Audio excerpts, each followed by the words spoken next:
Hey girls and guys and girls. So this is a third part to the word that I did about a dream that I had that was explaining about the odd shoes, right? I'm gonna stand up, sorry.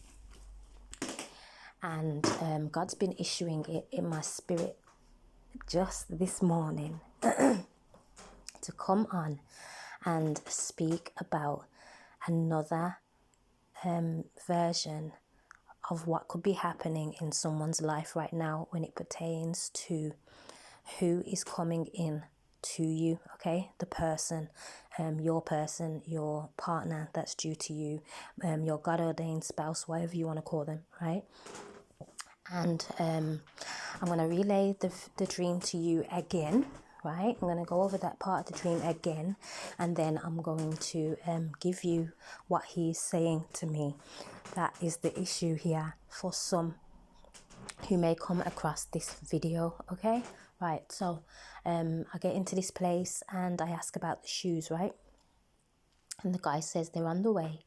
They're just taking a little bit longer than expected, right? This guy, bear in mind, earlier on, I had a transaction with him and ended up taking or receiving, should I say, because he had given me the money, which was excess than what was due to me, right? The change was more than I was supposed to receive.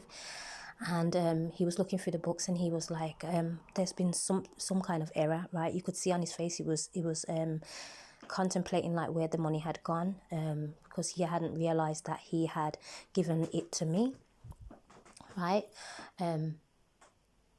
What he wants me to tell you here, which I didn't think he wanted me to, because it shows something to me which is personal to me, and the character of who I am is that when this happened and I realized that he had only taken in 110 and I had the majority of his money, I gave back what was not mine, okay? Right, so I gave back what was not mine, okay? So I gave him back £70, okay? I gave him back £70. And then shortly after, sorry guys, he went to go and see about the shoes. He disappeared and I went to go and sit down, right? When I went to go and sit down, I was sat next to Antonio and the person whose name means promise, okay? And this is where across from us there was the person who means strong mountain. What was the other word? Teacher, right? That was in front. That was giving the evil eye towards Antonio, whose name means. Hold on a second, guys. Let me just sort my life out a second. Antonio, whose name means. Gosh, I have to look through my notes again. I know that one means praiseworthy. Apart, and it means flower, and like the first one that comes up, sorry guys, I'm trying to do like 3 things at once, okay, so bear with me, I'm all over the place at the moment.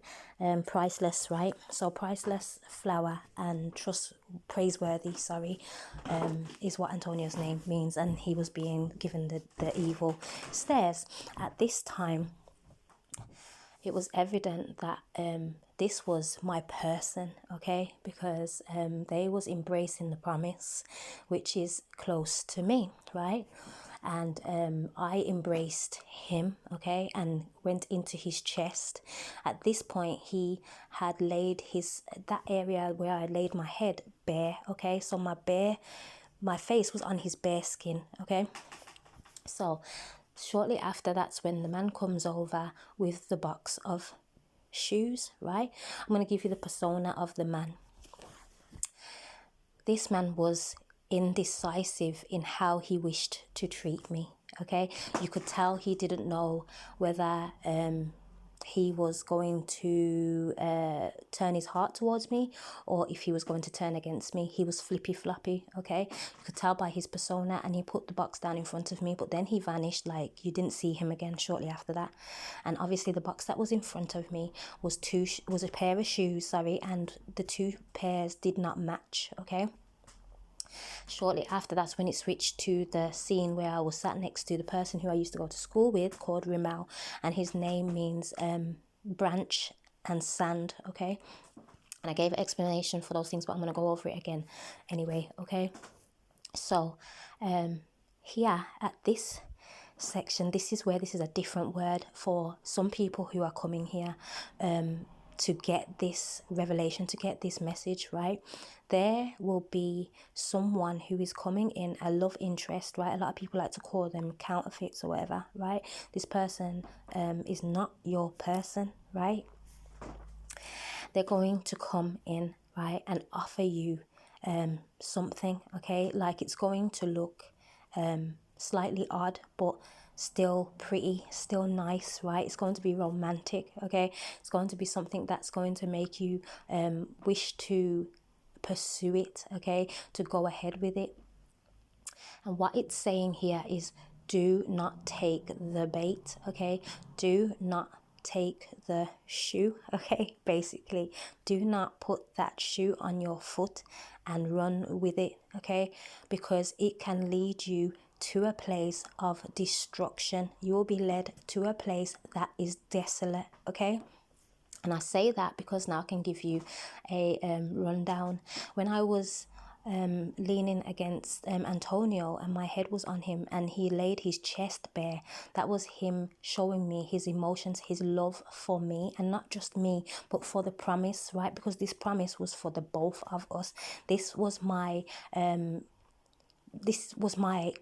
marriage covenant, okay? This is my person, right? That I was sat with. But because of the oppression that was coming against us, but more the male, I'm going to say like the male, right? Because I'm a woman, I'm going to go from what I'm being given as a woman, right? Because of the oppression from the strong mountain, right? This mountain that's in front of the male, right, counterpart, or whatever you want to call him, your partner, things look and seem difficult, right? The love's there, the compassion's there, he's bared all in front of you, but something is making you wonder if there is something else outside of what this is.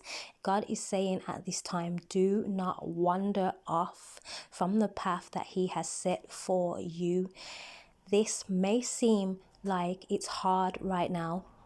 It may not even look good right now. It may seem hard. It may seem like it's never going to pass. It may seem like everybody's against you, whatever it may be, right? Against your union with your person, whatever it may be. He's saying, do not stray away from your person, okay?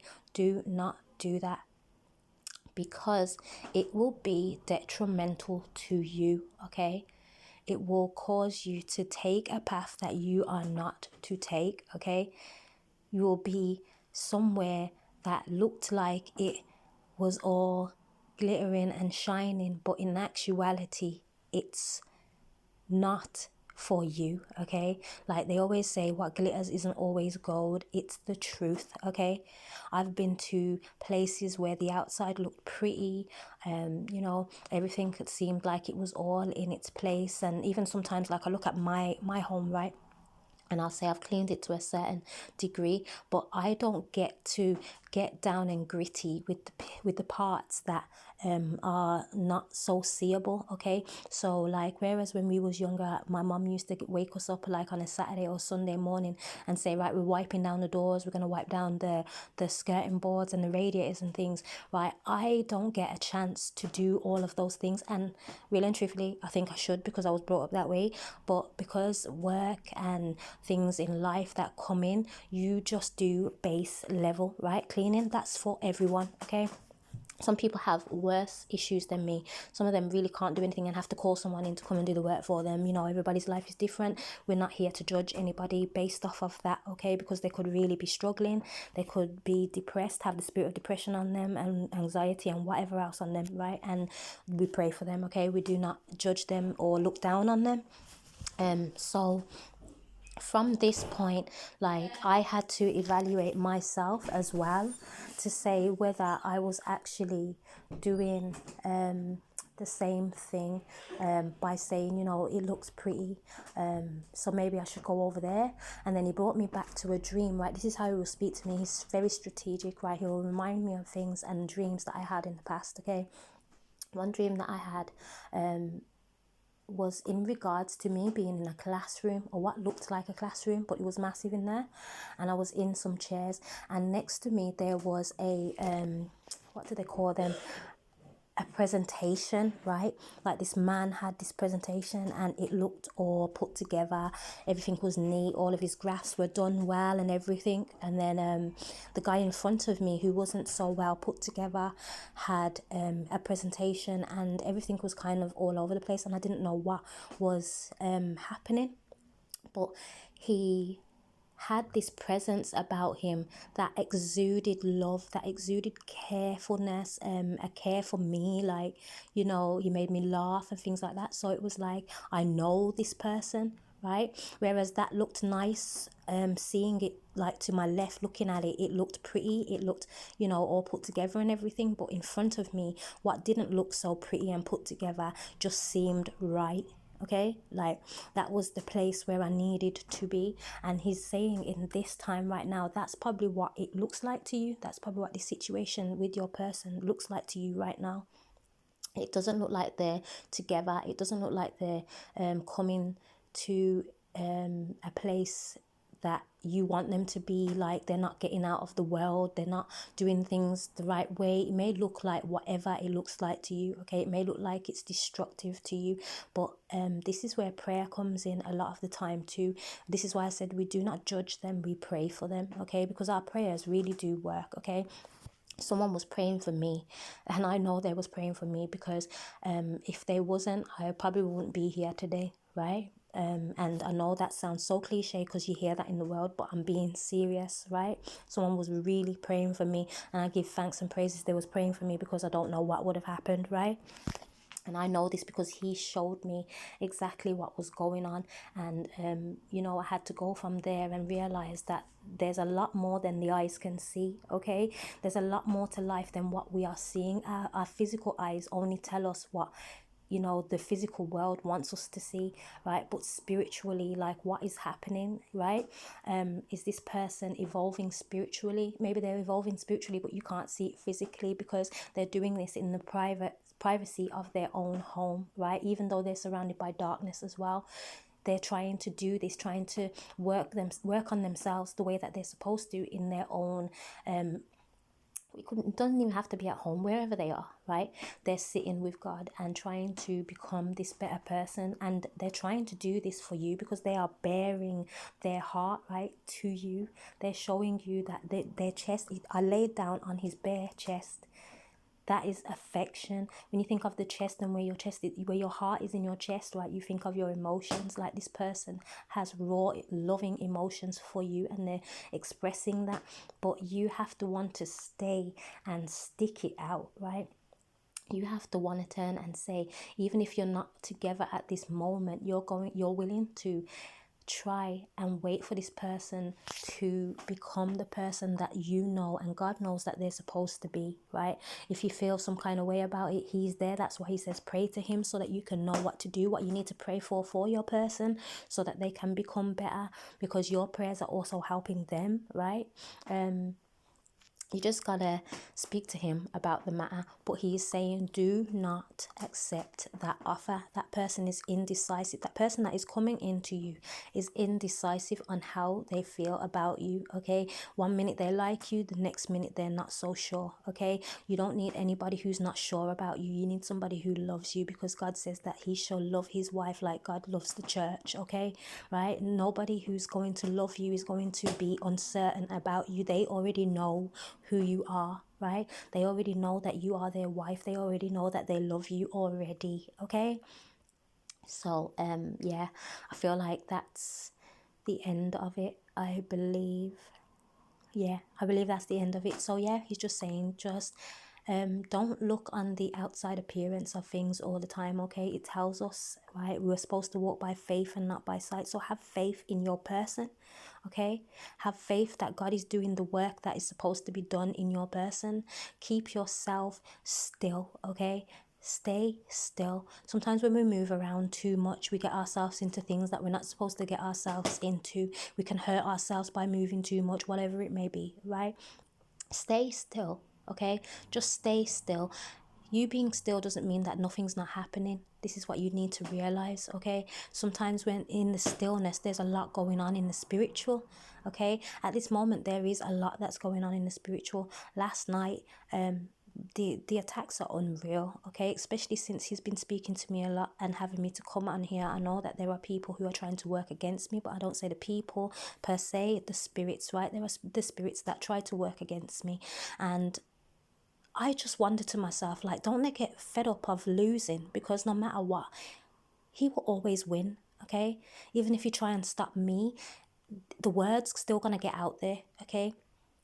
It's gonna find its way out there. You can't stop what God has. You cannot stop what God is doing, okay? You can only postpone it for a certain amount of time until when it's time and he says no more, okay?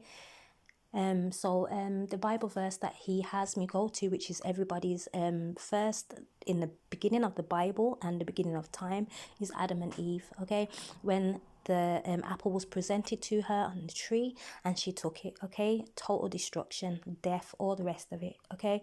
So he's saying with this, do not be quick to accept what this person's saying, what they're giving to you, what they're presenting to you, okay? Because it's going to be odd. It's not going to match what your life is supposed to be. It's not going to work out for you. It's not right, okay? Okay, so hopefully you understand this message, and I hope you have a great day. I gotta go and sort myself out because, like, yeah, too many things at once. But take care. Have a great day. Ciao.